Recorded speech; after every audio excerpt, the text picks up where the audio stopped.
పెట్టుబడుల అవగాహనపై రేవంత్ మరియు గిరిబాబు గారు కండక్ట్ చేసే వెబినార్ కోసం ఈ నెంబర్కి కాల్ చేయండి. జీవితంలో ఏదున్నా లేకపోయినా ఆర్థిక భద్రత ఉంటే మన లైఫ్ ఎలా మారుతుందో చిన్నప్పటి నుంచి నాకు ఉగ్గుపాత నేర్పించేది మా నాన్నమ్మ.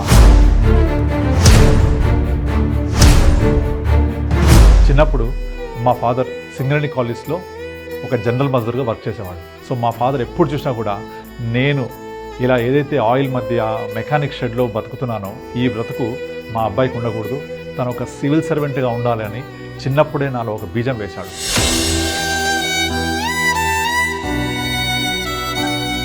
ఇక డిగ్రీ అయిపోయిన తర్వాత అప్పుడు తెలిసింది నాకు సివిల్ సర్వీసెస్ కొట్టాలి అంటే మనకు కావాల్సింది ఈ మాత్రం నాలెడ్జ్ కాదు, ఇంకా చాలా కావాలని. అప్పటి నుంచి ఎన్నో నిద్రలేని రాత్రులు గడిపాను.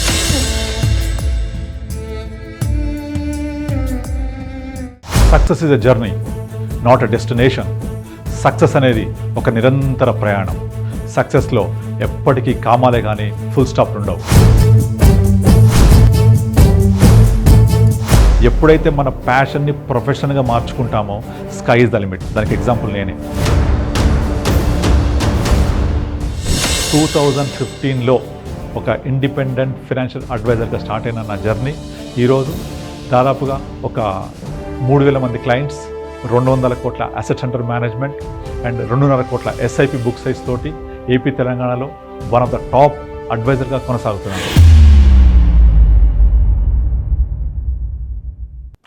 Success is a journey, not a destination. Success అనేది ఒక నిరంతర ప్రయాణం. సక్సెస్లో ఎప్పటికీ కామాలే కానీ ఫుల్ స్టాప్ ఉండవు. నేను మీ Giribabu, senior financial professional, Suman TV వారి లైఫ్ టెక్ ద్వారా మీ ముందుకు వచ్చాను. మనం చాలామందిని చూస్తూ ఉంటాం. ఇప్పుడు చిన్నపిల్లల్ని అడుగుతుంటాం, ఒరేయ్ నువ్వు పెద్దయ్యాక ఏమవుతావురా అని. చాలామంది పెద్ద అయిన తర్వాత డాక్టర్ అవుతానో, ఇంజనీర్ అవుతానో, సివిల్ సర్వెంట్ అవుతానో చాలా గొప్ప గొప్ప ఆస్పిరేషన్స్ ఉంటాయి. నేను కూడా దానికి అతీతమేం కాదు. చిన్నప్పుడు నన్ను ఎవరైనా కూడా నువ్వేమవుతావు అంటే నేను కలెక్టర్ అవుతాను అని చెప్పేవాడిని. దానికోసం నేను ఎంతో కష్టపడాలి, దానికోసం నేను నిరంతరం శ్రమించాలి అనే ఒక ఆలోచనతోటే పెరిగాను నేను కూడా. అయితే ఈ ఆలోచనకి బీజం వేసింది మా నాన్న. అయితే ఈరోజు మీ ముందు కనబడుతుంది ఒక ఫైనాన్షియల్ అడ్వైజర్గా, ఫైనాన్షియల్ ప్రొఫెషనల్గా.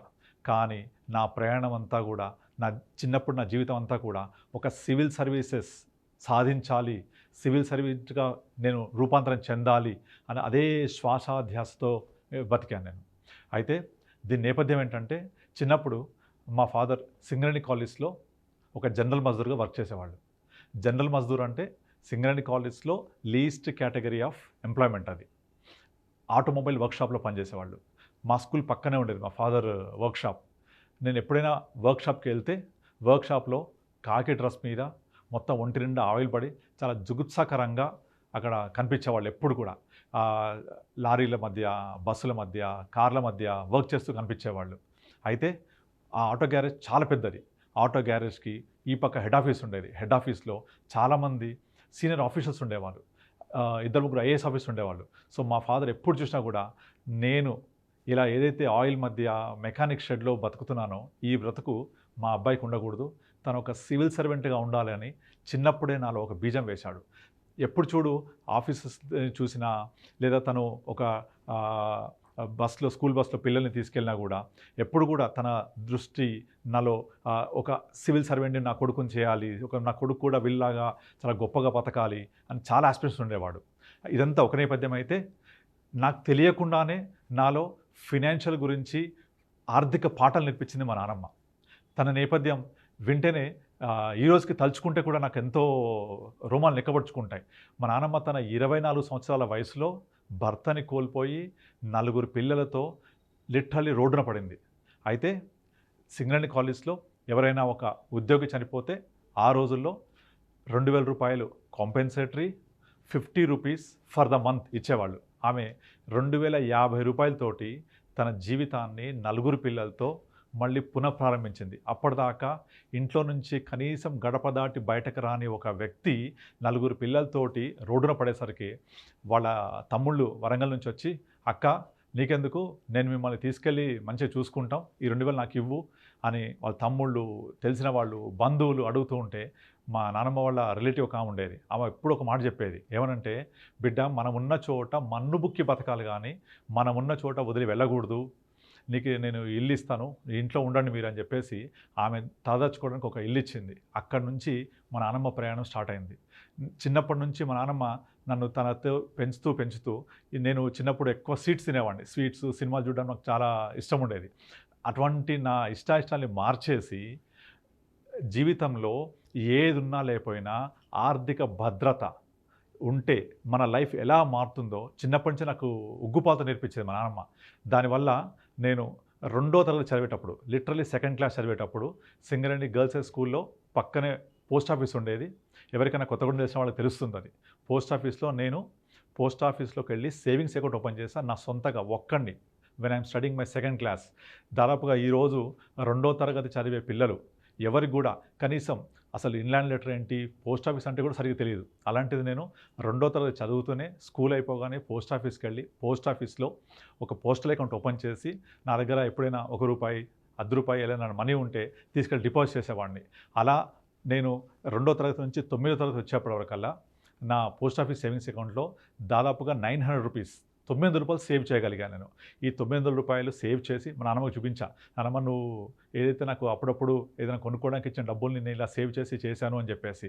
సో ఆ రోజు నుంచే నాకు తెలియకుండా నా నరనాళంలోకి ఎక్కిపోయింది. లైక్ సేవింగ్స్ అనేది ఒక వ్యక్తికి ఒక ఆర్థిక భద్రత ఎలా కల్పిస్తుంది, సేవింగ్స్ ఉండడం వల్ల తన లైఫ్ ఎంత బెటర్గా ఉంటుంది అని. కానీ మరోపక్క మా నాన్న చిన్నప్పటి నుంచి సివిల్ సర్వీస్ అన్న నూరిపోసిన ఆ పట్టుదల నేను ఏపీఆర్జేసీ ఎంట్రన్స్లో స్టేట్ 6th ర్యాంక్ తెచ్చుకోవడానికి నాకు హెల్ప్ అయింది అది. సో ఏపీఆర్జేసీలో స్టేట్ 6th ర్యాంక్ తోటి నేను సిఈసిలో జాయిన్ అయ్యాను.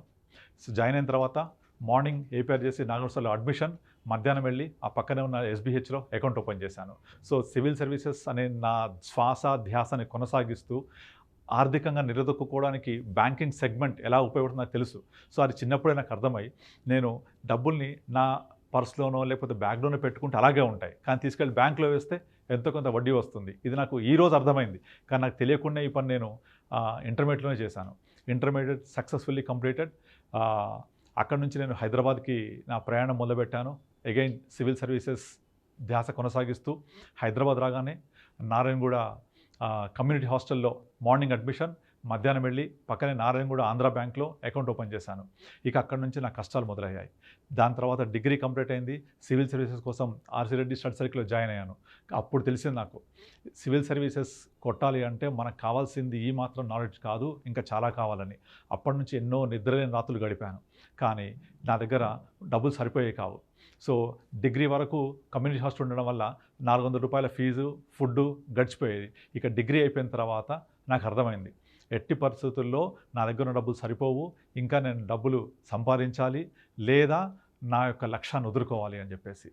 సో నేను వెంటనే ఉద్యోగ సోపానం అని ఒక మ్యాగజైన్ ఉంటుంది, విద్యా ఉద్యోగ సంచిక. అది ఉద్యోగ సోపానం ఇప్పటికి కూడా ఉంది. అందులో ఎడిటర్ సురేష్ నెల్లి కలిసి, సార్ నేను ఇట్లా సివిల్ సర్వీసెస్ కోసం ప్రిపేర్ అవుతున్నాను, నేను పలానా ఆర్టికల్స్ రాయగలను, నేను చదవగలను, నాకు మీ దగ్గర ఉద్యోగం ఇప్పించండి అని అడిగాను.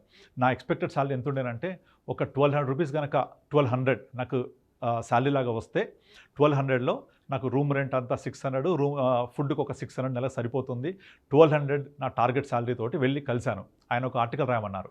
ఆ టైంలో మన ఇండియన్ క్రికెట్లో ఇది ఫిక్సింగ్ అనేది చాలా భయంకరంగా నడుస్తుంది. అజరుద్దీన్ టైం అది 1995, 98 ఆ టైంలో, అజరుద్దీన్ టైంలో.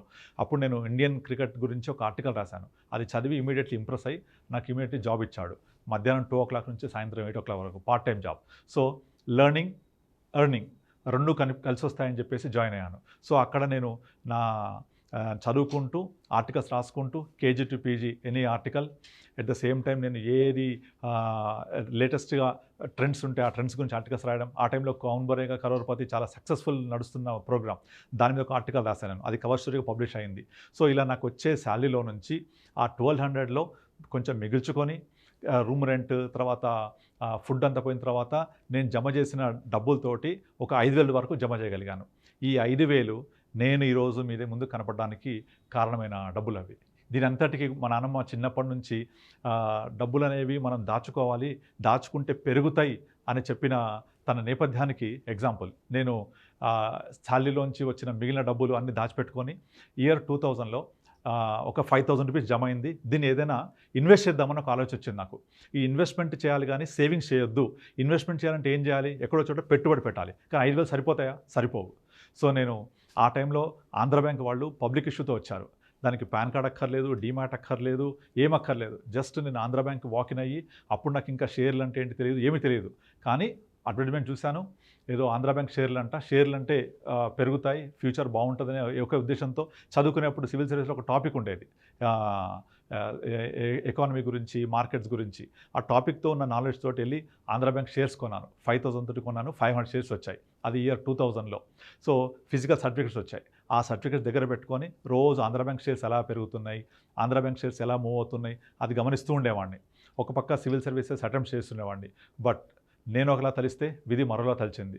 సో నేను ఎన్ని ప్రయత్నాలు చేసినా సివిల్ సర్వీసెస్ క్లియర్ అయ్యలేదు. అక్కడ నుంచి గ్రూప్ 2 రాశాను. గ్రూప్ 2లో కూడా ఇంటర్వ్యూ వరకు వెళ్ళి ఫెయిల్ అయిపోయాను. సో దాంతో మళ్ళీ నా నేపథ్యం అంతా రోడ్డు మీదకి వచ్చేసింది. ఆ టైంలో ఇంకా నేను మళ్ళీ పెళ్లి చేయాలి, వయసు 26, 25 వచ్చేస్తోంది అని మా అమ్మ రెగ్యులర్గా నన్ను పెళ్లి గురించి మాట్లాడుతూ ఉంటే నాకేమో ఉద్యోగం లేదు. సో నేను సివిల్ సర్వీసెస్ ప్రిపేర్ అవుతున్నాను అంటే ప్రిపేర్ అవుతున్నావు కరెక్టే, కానీ సాధించకపోతే జీరో, సాధిస్తే హీరో. ఈ సివిల్ సర్వీసెస్ ప్రిపేర్ అయిన తర్వాత నాకు అర్థమైంది మనము ప్లాన్ బి లేకుండా ఏ పని చేయకూడదు అని చెప్పేసి. చాలామంది ఈరోజు కూడా సివిల్స్ ప్రిపేర్ అయ్యే వాళ్ళు, ఆస్పిరెంట్స్ అందరికీ కూడా నేను చెప్పేది ఏంటంటే ఎప్పుడు కూడా ప్లాన్ బి ఉండాలి. ప్లాన్ బి లేకపోతే, మీకు ప్లాన్ ఏ వర్కౌట్ అవ్వకపోతే ఎక్కడ పోవాలని ఒక డెస్టినేషన్ ఉండాలి. సో ఆ టైంలో నాకు కూడా చాలా బాధ అనిపించేది. అరే నాకు ఎటువంటి చెడు అలవాట్లు లేవు, నాకు అన్ని మంచి అలవాట్లే ఉన్నాయి, నేను బెటర్గానే ఉన్నాను, కానీ ఉద్యోగం లేకపోవడం వల్ల నాకు పెళ్లి చేయాలంటే కూడా మా అమ్మ ఇంత ఇబ్బంది పడుతుంది. ఎక్కడికి వెళ్ళి నీకు మీ అబ్బాయి ఏం చేస్తున్నాడంటే ఆన్సర్ లేదు. అప్పుడు నా ఫ్రెండ్ సతీష్ అని ఉండేవాడు, ఆస్ట్రేలియాలో ఉంటాడు. తనకు ఫోన్ చేశాను, అరే ఇట్లా నాకు ఉద్యోగం కావాలి అని అడిగితే రామ్కీ గ్రూప్ ఆఫ్ కంపెనీస్లో తెలిసిన ఫ్రెండ్ ద్వారా మాట్లాడి తను ఒక జాబ్ కోసం రిఫర్ చేశాడు. అది అకౌంటెంట్ జాబ్. నేను ఇప్పటికీ నాకు బాగా గుర్తుంది, ఖైరతాబాద్లో ఉండి తను ఫోన్ చేస్తే మాట్లాడాను అనమాట. ఇలా రామ్కీ గ్రూప్ ఆఫ్ కంపెనీస్లో అకౌంటెంట్ జాబ్స్ ఉన్నాయి, నువ్వు వెళ్ళి జాయిన్ అవ్వని. శాలరీ ఎంత అంటే అరౌండ్ 4,000 to 5,000 చెప్పాడు. కానీ నాకు ఎందుకో నచ్చలేదు అది. అంటే అకౌంటెంట్ అంటే నేను అక్కడే అయిపోతాను. అకౌంటెంట్ ఎందుకంటే బీకామ్ చదివాను కాబట్టి అకౌంటెంట్గా నాకు రెఫర్ చేశాడు. సో దాంతో నాకు ఎందుకో మనసు ఒప్పలేదు అది. అది అకౌంటెంట్ అనేది ఎటువంటి గ్రోత్ స్టోరీ ఉండదు, ఎటువంటి ప్రాస్పరస్ ఉండదు, అక్కడే ఉంటామని చెప్పేసి నేను జాయిన్ అవ్వలేదు. సో నాకు స్టాక్ మార్కెట్ మీద కొంచెం అవగాహన ఉంది కాబట్టి నేను ఇదే లైన్లో వెళ్తే నేను కొంచెం సక్సెస్ అవ్వడానికి అవకాశం ఉంటుంది, నేను దీంట్లోనే ప్రయత్నం చేయాలని చెప్పేసి ఒక ఫ్రెండ్ ద్వారా కార్వీలో రెఫరెన్స్ ద్వారా వెళ్ళాను అనమాట ఇంటర్వ్యూకి. వెళ్తే కార్వీలో ఫస్ట్ ఇంటర్వ్యూలోనే సక్సెస్ఫుల్గా బయటకు వచ్చాను. సో నా శాలరీ అరౌండ్ 8,000 తోటి నా ఉద్యోగ ప్రయత్నాలు సక్సెస్ఫుల్లీ కంప్లీట్ అయ్యాయి. సో అక్కడి నుంచి నా నేపథ్యం స్టార్ట్ అయింది. అగైన్ కార్వీకి రాగానే అది మార్కెటింగ్ జాబ్ అని తర్వాత అర్థమైంది నాకు. మార్కెటింగ్ అంటే క్లయింట్స్ని కలవాలి, అకౌంట్స్ తీసుకురావాలి. లిటరల్లీ ఎలా ఉండేదంటే మార్నింగ్ ఒకతను వచ్చి నువ్వు మ్యూచువల్ ఫండ్స్ ఇన్ని చేయాలి, ఇది టార్గెట్. తర్వాత ఇంకొకతను వచ్చి నువ్వు డీమ్యాట్ అకౌంట్స్ ఎన్ని చేయాలి, ఇది టార్గెట్. ఇంకొకతను వచ్చేసి నువ్వు లైఫ్ ఇన్సూరెన్స్ ఎంత చేయాలి, ఇది టార్గెట్. అలా ప్రతి ఒక్కళ్ళు వచ్చి వాళ్ళ టార్గెట్స్ మా ఎగ్జిక్యూటివ్స్కి ఇచ్చేవాళ్ళు. లిటరల్లీ నాకు సాయంత్రం 6 అయిందంటే నా కళ్ళ కింద భూమి కదిలిపోయేది. బ్రాంచ్ మేనేజర్ వచ్చేసి ఈరోజు ఏం చేసావు, రేపేం చేస్తున్నావు, ఎంత బిజినెస్ చేసావు, ఎంత చేసినా చేసినంత పక్కన పెట్టేసి రేపేం చేస్తావు, ఇలా అలా ప్లాన్ వర్కౌట్ అయ్యేది కాదు. లిటరల్లీ నాకైతే ఏడుపు వచ్చేది. నేను సివిల్ సర్వీసెస్ ఎందుకు క్లియర్ అవ్వలేదు, ఒక ఆఫీసర్లాగా ఉండేవాడిని, అలాంటిది మళ్ళీ నేను ఇక్కడికి వచ్చేసాను అని. నేను అనుకుంది ఒకటి, అయింది ఒకటి. సో అక్కడి నుంచి నేను తట్టుకోలేక వితిన్ 1 yearలోనే జాబ్ రిజైన్ చేసేసి నా రెజ్యూమ్ అంతా మార్చేసుకొని, అసలు ఈ మార్కెటింగ్ వద్దురా బాబు, ఈ సేల్స్ వద్దురా బాబు అని చెప్పేసి కంప్లీట్గా నేను మార్చేసుకొని నా కార్వీలో తెలిసిన ఫ్రెండ్స్ కూడా నేను మార్కెటింగ్ కాదు, మీకు ఎవరైనా రెఫరెన్స్ బయటికి వెళ్తున్నాను రెఫర్ చేసినప్పుడు ఎవరైనా కాల్ చేస్తే నేను మార్కెటింగ్ కాదని చెప్పండి వాళ్ళకని రిక్వెస్ట్ చేసుకొని నా రెజ్యూమ్ అంతా మార్చేసుకొని నేను ఆపరేషన్స్లోకి వెళ్ళిపోవాలని చెప్పేసి వేరే ఫ్రెండ్ ద్వారా క్యాపిటల్ ఐక్యూలో జాయిన్ అయ్యాను. అది కూడా జస్ట్ రిటర్న్ ఎగ్జామ్తో వచ్చేసింది అనమాట. రిటర్న్లో నేను పర్ఫెక్ట్ ఉండేవాడిని కాబట్టి సో శాలరీ రాగానే అది అరౌండ్ 13,000-14,000 శాలరీ. సో అక్కడి నుంచి నా ప్రయాణం, నా ఆలోచన విధానం ఇవన్నీ కంప్లీట్లీ మారిపోయాయి. సో అక్కడి నుంచి నేను మళ్ళీ యూబీఎస్లో జాయిన్ అయ్యాను, యూనియన్ బ్యాంక్ ఆఫ్ స్విట్జర్లాండ్. అక్కడ ఇంటర్నేషనల్ మార్కెట్స్ ఎక్స్పోజర్ వచ్చింది. అక్కడ నుంచి ఉన్న ఎక్స్పోజర్ని మెల్లమెల్లగా అర్థం చేసుకుంటూ 2010లో అగైన్ ఈ ఆర్థిక మాంద్యం వల్ల కాగ్నిజెంట్ అనే కంపెనీ యూబీఎస్ని పర్చేస్ చేసింది. దాంతో మా ప్రాసెస్ అంతా బెంగళూరుకి మూవ్ అయిపోయింది. సో ఇక్కడ నుంచి మేము అందరం బెంగళూరు వెళ్ళాలి లేదా రిజైన్ చేయాలి. మళ్ళీ రోడ్డున పడ్డాను. అక్కడ నుంచి మళ్ళీ ఒక ఫ్రెండ్ ద్వారా బజాజ్ అలయన్స్ లైఫ్ ఇన్సూరెన్స్లో మళ్ళీ మార్కెటింగ్గా జాబ్ వచ్చింది. ఎందుకంటే మార్కెటింగ్ అయితేనే ఇమ్మీడియట్లీ జాబ్ వస్తుంది. మార్కెటింగ్ కాకుండా ఏది కూడా ఇమ్మీడియట్ జాబ్ రాదు. సో అలా 2011 నుంచి 14 దాకా లైఫ్ ఇన్సూరెన్స్లో చేసేసరికి నిజంగా నాకు చుక్కలు కనపడ్డాయి. అప్పుడు మళ్ళీ నేను సివిల్ గ్రూప్ 1 పడుతుంది బిఫోర్ 2010-11 ఆ టైంలో. సో గ్రూప్ 1 మళ్ళీ ప్రిపేర్ అవుదామా లేదంటే జాబ్ చేద్దామని నా ఈ స్ట్రగుల్ అనేది నిరంతరం కొనసాగుతూ ఉండేసరికి ఈ మధ్యలో మ్యారేజ్ అయిపోయింది, ఒక బాబు. సో నెల తిరగగానే డబ్బులు కావాలి. సో ఇది కాదు, ఇంకా నేను సివిల్ సర్వీస్ అనే దానికి కంప్లీట్గా ఫుల్ స్టాప్ పెట్టేసి, సో మా నాన్నమ్మ నేర్పించిన ఆర్థిక పాఠాలు ఎలాగో నా దగ్గర ఉన్నాయి కాబట్టి దాంట్లోనే ముందుకెళ్ళాలి అని చెప్పేసి ఏదైతే నా ప్యాషన్ ఉందో ఆ ప్యాషన్ని ప్రొఫెషన్గా మార్చుకోవాలని అర్థమైంది నాకు. ఎప్పుడైతే మన ప్యాషన్ని ప్రొఫెషన్గా మార్చుకుంటామో స్కై ఇస్ ద లిమిట్. దానికి ఎగ్జాంపుల్ నేనే. సో అప్పుడు 2014లో బజాజ్ నుంచి నేను రిజైన్ చేసేసి 2015లో ఒక ఇండిపెండెంట్ ఫైనాన్షియల్ అడ్వైజర్గా స్టార్ట్ చేశాను. అప్పుడు మా బ్రాంచ్ మేనేజర్ రిచర్డ్ ఉండేవాడు. తను చెప్పాడనమాట, అరే ఇక్కడ నుంచి ఎవరు వెళ్ళిపోయినా మళ్ళీ వచ్చినప్పుడు వాళ్ళని మేము తీసుకునే వాళ్ళం కాదు, కానీ నేను తీసుకుంటాం మళ్ళీ వస్తే కనుక నువ్వు తప్పకుండా మళ్ళీ రా అని చెప్పేవాడు. అప్పుడే చెప్పాను మా బిఎంకి, సార్ మళ్ళీ నేను రావడం అంటే జరిగితే యాజ్ ఏ ఫ్రెండ్గా విజిటర్గా వస్తాను తప్ప మళ్ళీ మీ దగ్గరికి ఉద్యోగం కోసం రాను అని.